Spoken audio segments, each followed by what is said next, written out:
Okay, as you can see in this problem, we have two blocks. Block A is 10 pound, and then block B is, so block A,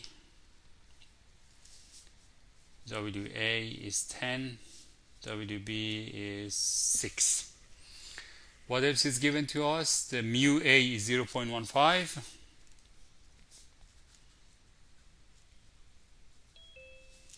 and mu at B is equal to 0.25. Determine the incline theta for which both blocks begin to slide. So in this problem, I want to find how much the theta is such that these two will start the motion.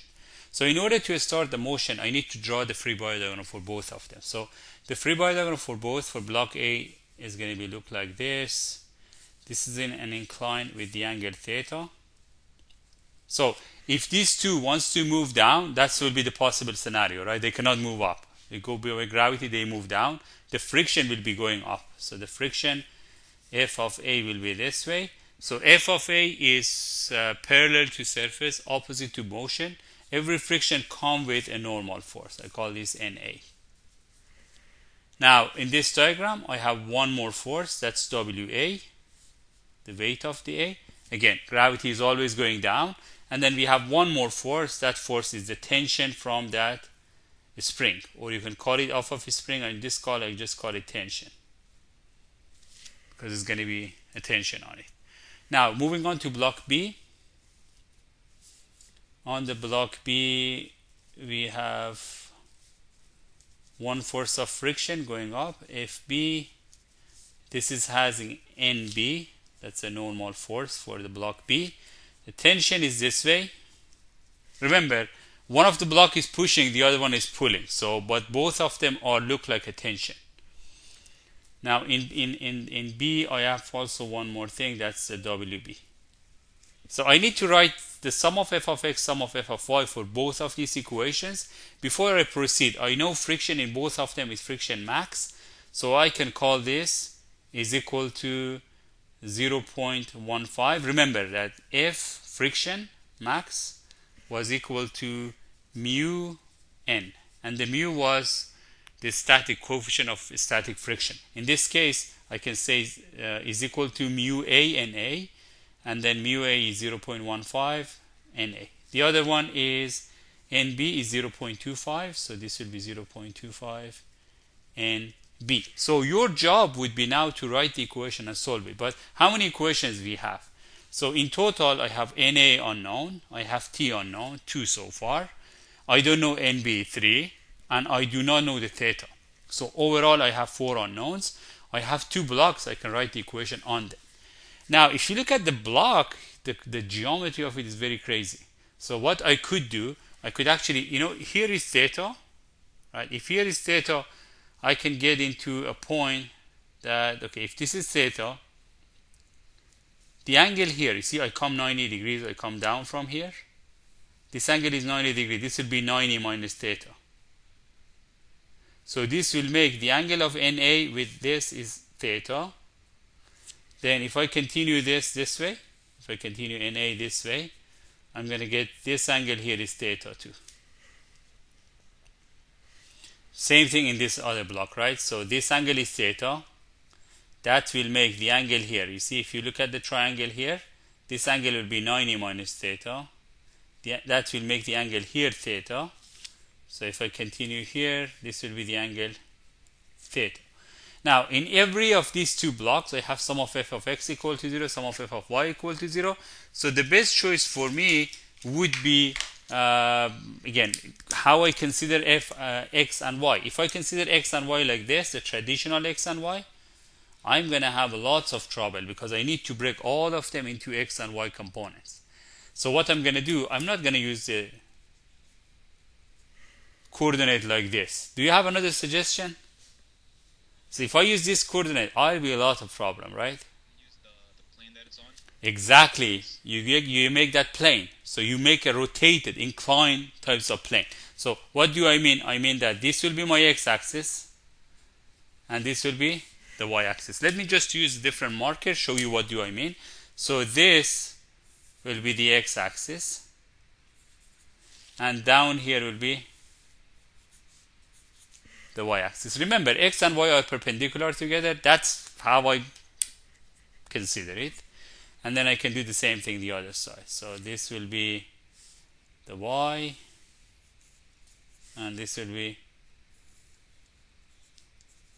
the x-axis. Now let's write the equation for the block A. On the block A, if you write the equation on the x, you have minus t minus f of A, which is 0.15 NA, is equal to 0.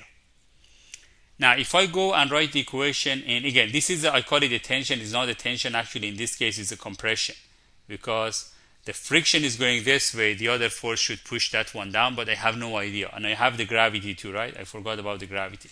So the gravity itself, WA, it has two components.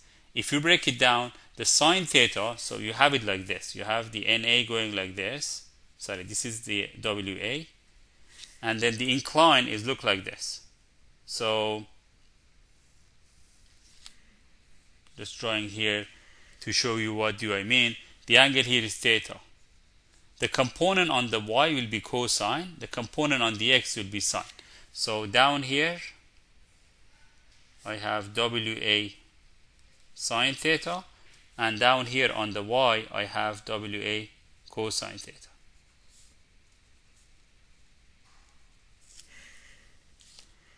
I wish I could use a red. Oh. So down here on the x, the sum of f of x equal to 0. On the block A, I have minus t. Obviously minus t is there. Beside minus t, I have 0.15 NA, which is this one. And I have the component of W, which is going down. That's actually plus WA sine theta is equal to 0. That's for block A. In the block B, I'm going to have the same equation. Sum of, again, so I'm talking about block A, is still sum of f of y equal to 0. These two are for block A. And then in this case, on the y, I'm going to get NA. And then I also have minus W A cosine theta. I don't see anything else. That's it. This is equal to 0. So this will be for block A. I can repeat the same equation on the block B. On block B, I have, let me move this one a little bit up. On the block B, I have sum of f of x equal to 0. On the x, I have the t, the tension, and then I have minus 0.25 NB, and then there's, if you break down the weight of the B, so you're going to get WB sine theta on the x, and then you got it WB cosine theta on the y. So you can actually write down the equation for it. So it will be plus WB sine theta equal to 0. That's on the x. And on the y, I'm going to get sum of f of y equal to 0. I have minus WB cosine theta plus NB equal to 0. Again, if I want to do this, I already know WA, WB. Those are known to me. I can just substitute them in these two equations, and I have 4 equations, 4 unknowns, and then hopefully you will be able to solve for theta from this equation. So problem 2, we have, this is a problem that we need to consider a couple of cases in order to solve it. There are 2 blocks. One is 7 kilogram, one is block A is 7 kilogram down here, and block B is 10 kilogram. Using the coefficient of static friction indicated, determine the largest P that can apply the motion. So these two are pulleys, and we assume there is no friction for them. In this case, I have 3 scenarios as we discussed before. So scenario 1, block B tips over. Scenario 2, block B slides on A. And scenario 3, both blocks move to the right. So both blocks, they move together. So that would be the third scenario. So let's working on scenario 1. If I look at scenario 1, on the scenario 1, B tips over. When it tips over, it's going to look like, again, it's a little bit exaggerated, but it should look like this. It's going to rotate about this corner here. I'm going to call this corner O. I have the weight of 10 kilogram on it. So that will be 10 times 9.81. Again, a kilogram is a mass. You have to convert it to weight. And this will be 98.1 Newton. The thing that doesn't allow it to rotate, this is the gravity, but again, it's keeping it on the floor. The thing that comes for the tip, that's the force P on the top here. If I do moment about O, sum of moment about O is equal to 0. I put equal to 0, or I can say that in this case, it will be less than 0, because the force P, that's going to go clockwise, and then the force of the gravity is counterclockwise. But the point equal to 0, that's the threshold. That's where the tip over can happen. So in this case, I have 400 this way. So up there, 300, half of it will be 150. That will be the distance from here to here. If I do sum of moment about point O, I'm going to get P into 400. That's going to go clockwise. That's why I put a negative, plus 98.1 into 150 equal to 0. So I'm going to get a value for P from here. This will be the value for scenario 1. So scenario 2, B moves. B slides on A. So when B slides on A, I know the friction between A and B, they go to the max. So FAB here will be equal to mu AB NAB. Why I got it like this? Because this is actually starting to slide. In the slide, I go to the maximum friction. So mu AB given to me as 0.3. So I can say FAB is equal to 0.3 NAB. I have the gravity on these things, which is WB. It's still the same as 98.1. So I have two equations, two unknown in this case. You can write them down. Sum of f of x equal to 0. Sum of f of y equal to 0. From here, you calculate the value for P. That will be for scenario 2. The third scenario is when the two blocks, they move together. When the two blocks move together, you see them as one block.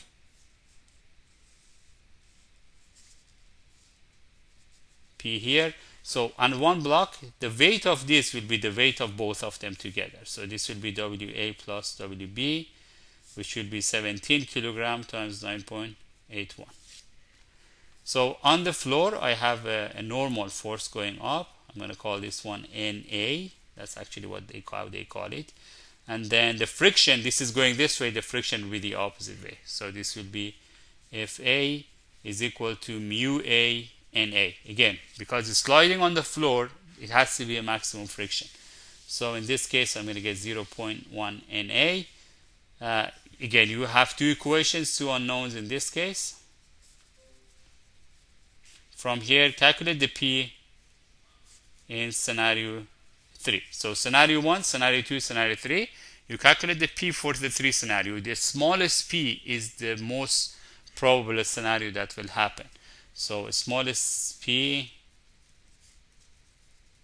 is the possible scenario. Because once you reach to that P, the block already moves. So done with this problem. Problem 3, we have a problem like this, right? In this problem, there is WA is equal to 20, 40, and 60. I need to talk about possible scenarios here. As we discussed last time, there are only two scenarios in this case. Either block A can move to the right, or block B and A can move to the right. So let's talk about scenario 1. So scenario 1, scenario 2. Scenario 1 is block B plus A moves to the right, so meaning that they go together. Scenario 2 is block A only move.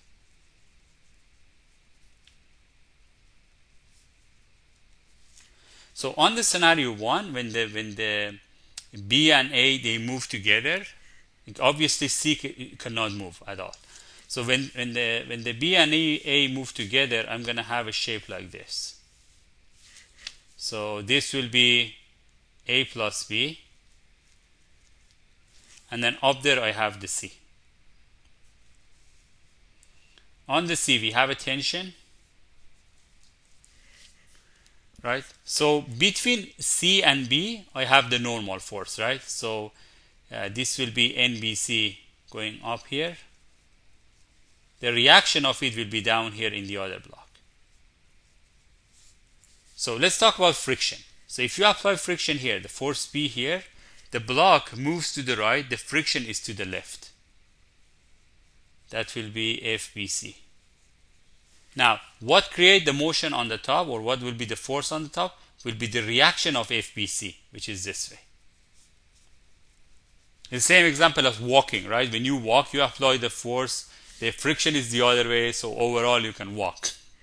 So the friction allows you to walk, not the friction, the reaction of the friction. Right? When you walk, you have the friction going back.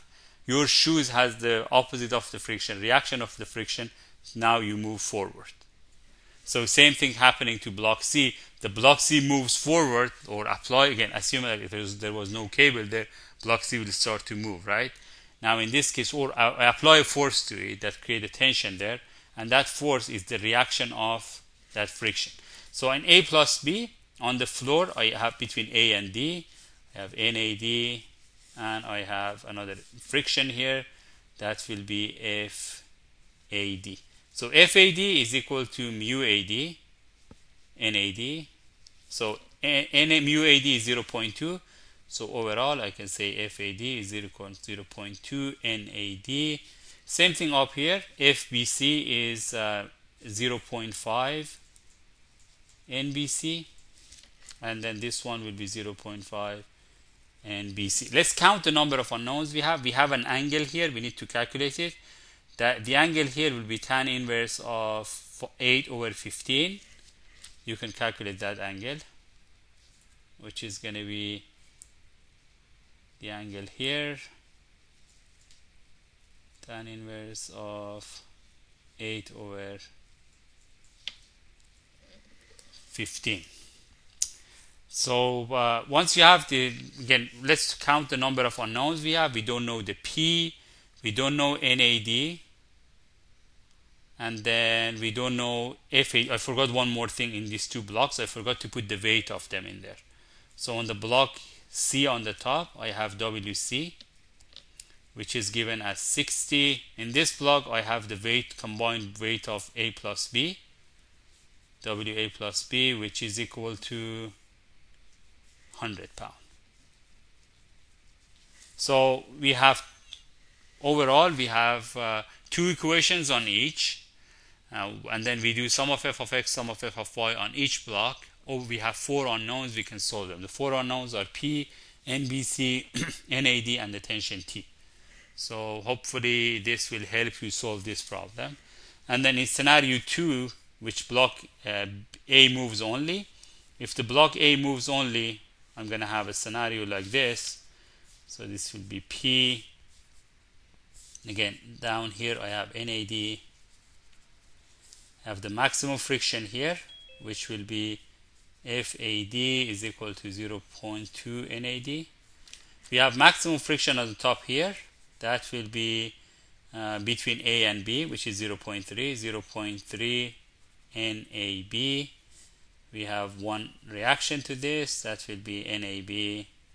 The weight of A, WA, which is equal to 20. In this case, WC was 60, WA plus B was 60. My bad, I put 100 here. WA plus B is 60 pounds. So I move up to the block B and C. Block B and C, they stay together. I have a tension T here. The force that act here, that's actually the reaction of this. 3 NAB here. I have a normal NAB. And we have WB plus C. So WB plus C this is 100 actually. This will be 100. I already have WA. So overall, this will be for scenario 2, right? So let me just separate it. This is scenario 2 and this is scenario 1. So I will post the notes and the video that I recorded right now on HFC Online, helping you to take care of this project.